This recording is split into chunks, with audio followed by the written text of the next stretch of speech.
Elizabeth Taylor's love for Richard Burton was as intense as it was toxic. 3 days after his death, she received a letter from him, and its contents broke her. Elizabeth Taylor exuded glitz and glamour. Her iconic turn as Cleopatra only cemented what her fans already suspected. Elizabeth Taylor was Hollywood royalty.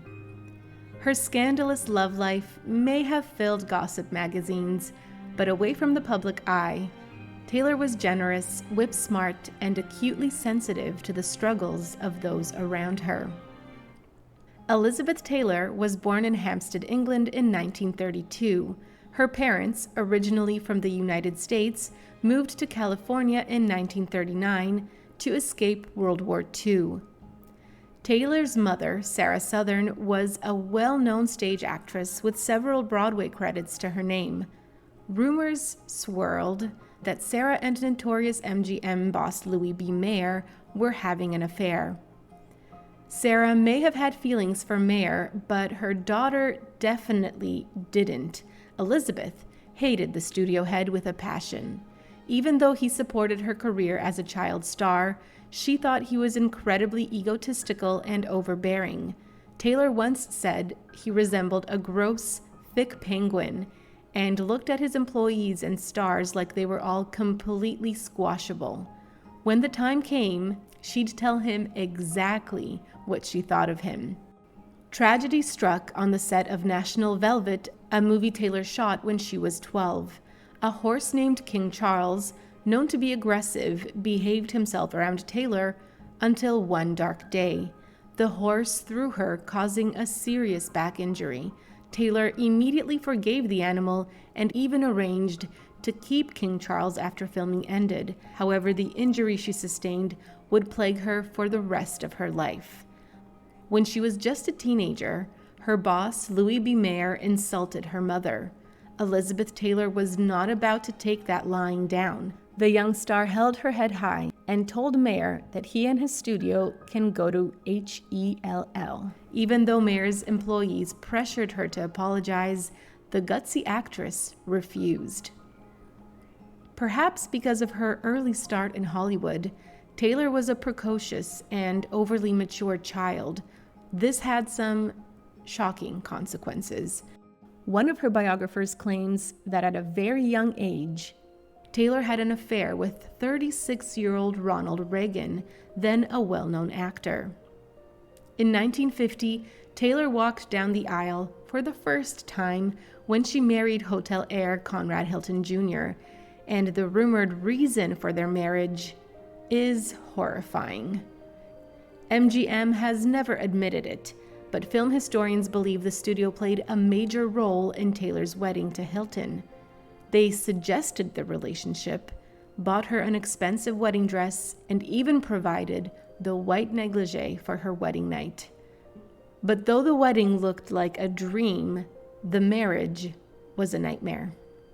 The couple divorced just 3 months later after a lengthy European honeymoon, citing irreconcilable differences.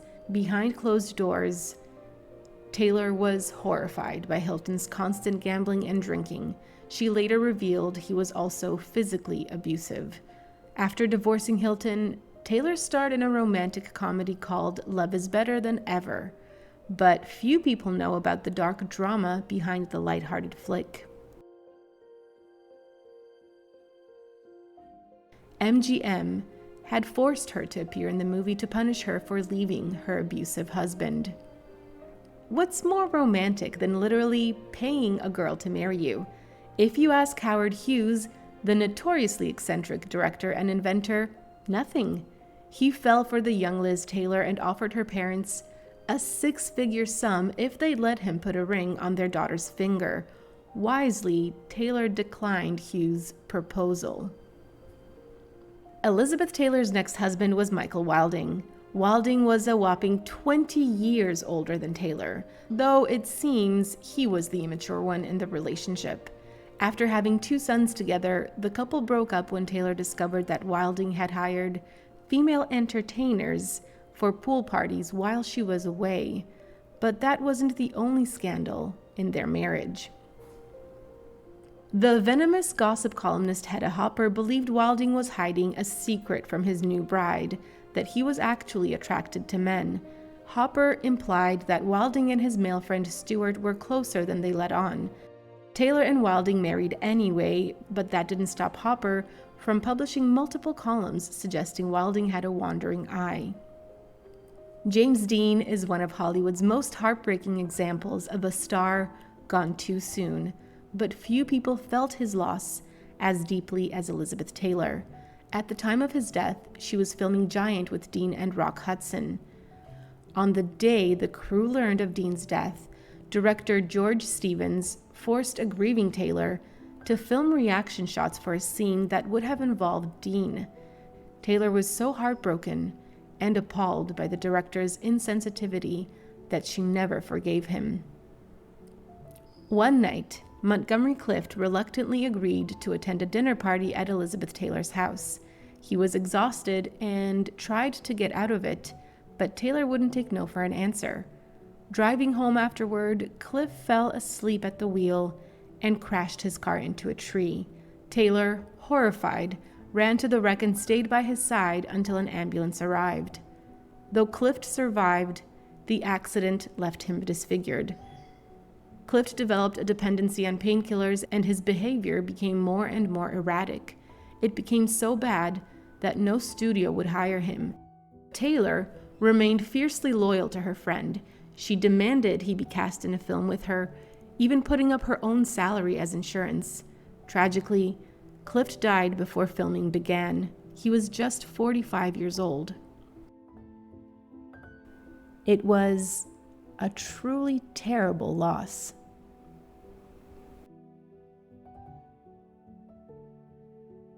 After divorcing Michael Wilding in 1957, Taylor quickly walked down the aisle again, this time with producer Mike Todd. Todd was a famous high-powered showman who loved spectacles.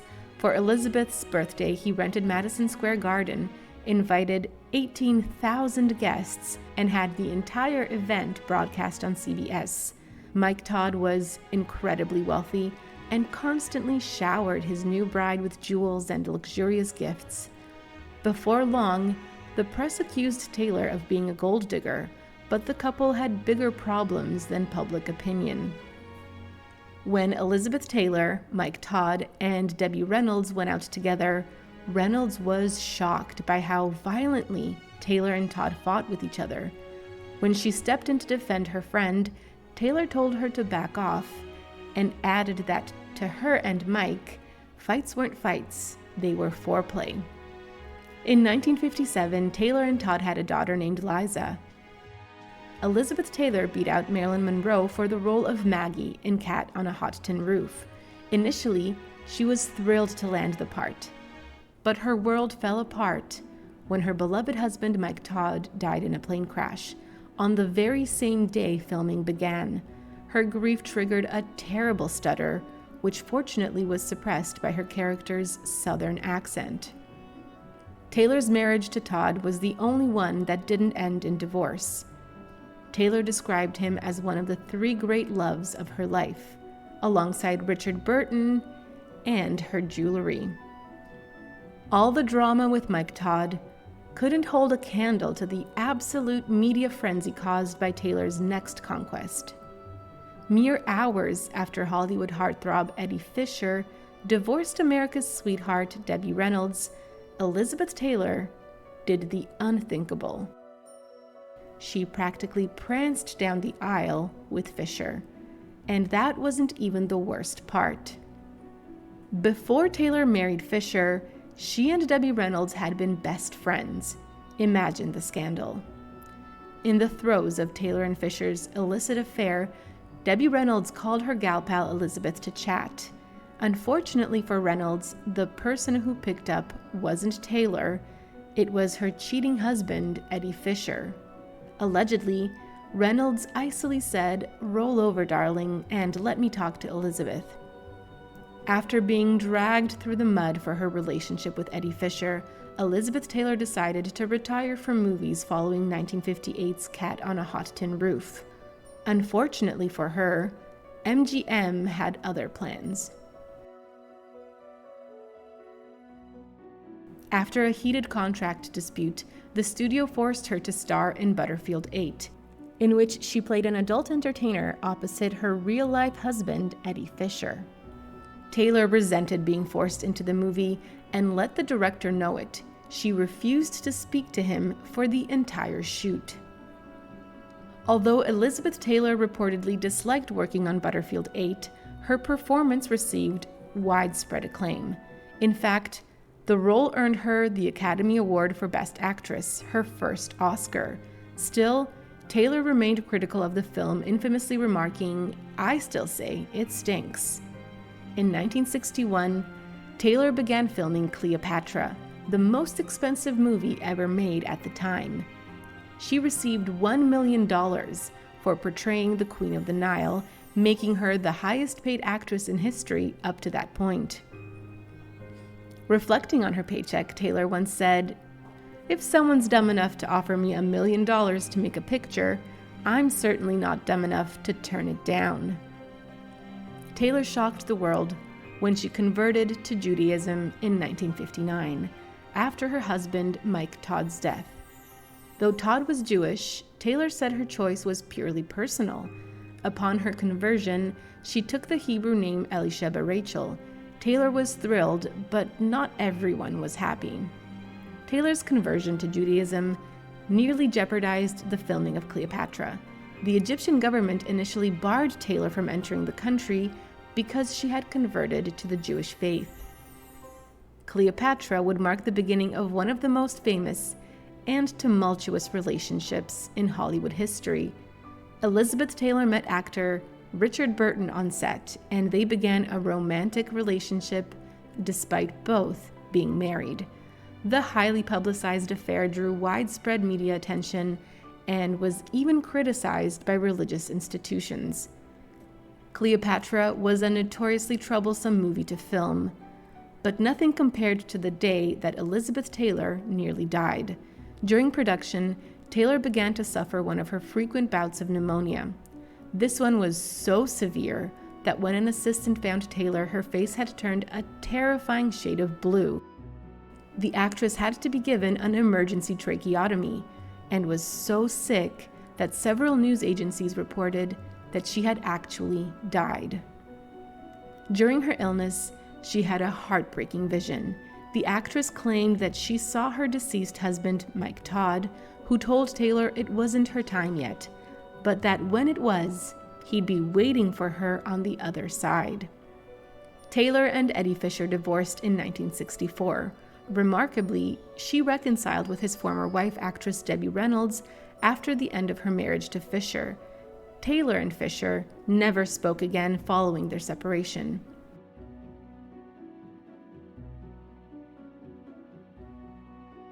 In 1966, Taylor starred alongside Burton in Who's Afraid of Virginia Woolf, a groundbreaking film that tackled mature themes and controversial language. Its release prompted the Motion Picture Association of America to revise its film rating system, ultimately introducing the 18A rating. Taylor and Burton's relationship was famously intense and complex. They married, divorced, then remarried before divorcing again in 1976. During one of the high points of their relationship, Burton gifted Taylor a 69-carat diamond, which became one of the world's most famous jewels. The stone was insured for $1 million and could only be worn 30 days a year. After their final separation, Taylor sold the diamond to fund a hospital in Botswana. Richard Burton, Taylor's two-time ex-husband, kept detailed diaries throughout his life. The journals were published after his death and featured scathing remarks about rival actors and Burton's own films. However, some of his most biting comments were aimed at Taylor. He once wrote, "All the bad things that have ever happened to me have always happened in Rome," referring to the chaotic Cleopatra production. He also claimed Elizabeth Taylor had sometimes been so intoxicated during the shoot that she could barely read a script. Taylor's seventh marriage was to politician John Warner. She struggled to adjust to life in Washington, D.C. and began to rely on alcohol and prescription medication. The couple divorced in 1982. Even later in life, Taylor continued to pursue romance. In 1991, she married construction worker Larry Fortensky, who was 20 years her junior. Their marriage lasted nearly 5 years and ended amicably. Taylor was known for her love of animals and once joked, "Some of my best leading men have been dogs and horses." She even wrote a children's book about one of her animal co-stars. When faced with the prospect of having her dogs quarantined upon entry to the UK, she instead docked them on a yacht just offshore to avoid the quarantine rules. The luxurious arrangement drew attention from the press and was seen as another example of Taylor's extravagant lifestyle. Many would agree that Taylor's eyes were her most compelling feature, but doctors would classify them as a mutation. For exclusive perks like early access to new videos, priority replies to your comments, and to have your say on future content, consider becoming a Factinate member. On top of that, your support helps keep the channel going. Click the link in the description for more details. Taylor had a mutation of the FOXC2 gene, which results in an extra pair of eyelashes. The double eyelashes made Taylor's eyes stand out, but they also posed considerable risks. Often the extra set of lashes can curl inward, poking and scratching the cornea.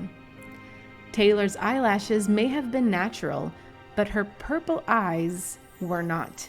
Taylor's eyes were blue, but her publicists employed a number of cosmetic and photographic effects to give them a distinct violet color. Violet eyes are found in just 1% of the population. Taylor was not among that 1%. In addition to her many marriages, Taylor had brief flings with a diverse group of public figures. Her former boyfriends include Unsolved Mysteries host Robert Stack, actors Peter O'Toole and Mickey Rooney, Watergate reporter Carl Bernstein, and glam rock icon David Bowie. In 1985, Elizabeth Taylor's entire world changed. Her beloved lifelong friend and fellow actor Rock Hudson died from AIDS, leading Taylor to devote much of her time to raising awareness and funds for AIDS research. By 1997, the American Foundation for AIDS Research, which Taylor co-founded, had raised more than $83 million. In the later years of her life, Taylor suffered with significant health issues. Not only did she struggle with addiction and diabetes, she also underwent more than 40 surgeries, including several hip replacement surgeries, a hysterectomy, and treatments for skin cancer, heart failure, and a brain tumor. She was hospitalized more than 100 times. Taylor's health issues forced her to retire from acting, but she didn't go down without a fight. In a heartbreaking interview with Barbara Walters, Taylor admitted that while she didn't actually wish to stop appearing in films, no film company would insure her, so she had no other options. Taylor once said that Richard Burton was the last great love of her life. She said, "All the men after Richard were really just company." Elizabeth Taylor received Richard Burton's last love letter after attending his memorial service. When she saw his handwriting, she fell apart. From then on, she kept the letter next to her bed. Although she revealed many of his other letters, this one she kept for herself. However, she did say this about Burton's final letter. In it, he told me what he wanted. Home was where Elizabeth was, and he wanted to come home. Elizabeth Taylor died on March 23, 2011. Taylor's coffin arrived 15 minutes after her funeral was scheduled to begin. She stated in her will that she wanted to be late, fashionable, even in death. After she passed, many people wondered if she would be buried near her beloved Richard Burton, even though they weren't together at the time of either one's death. Richard's actual widow, Sally Hay, made darn sure that wouldn't happen. Hay bought the plot surrounding Burton's grave and put a massive gravestone across both plots, with many believing she was marking her territory. Elizabeth Taylor was not buried with Richard Burton, but it was her final wish to be buried with the letter she received from him after he died. If you enjoyed this Factinate video, give it a thumbs up and subscribe for more incredible stories. Want a say in who we cover next? Join our membership program through the link in the description for exclusive perks. Your support means everything to us. Thanks for watching, and we'll see you in the next one.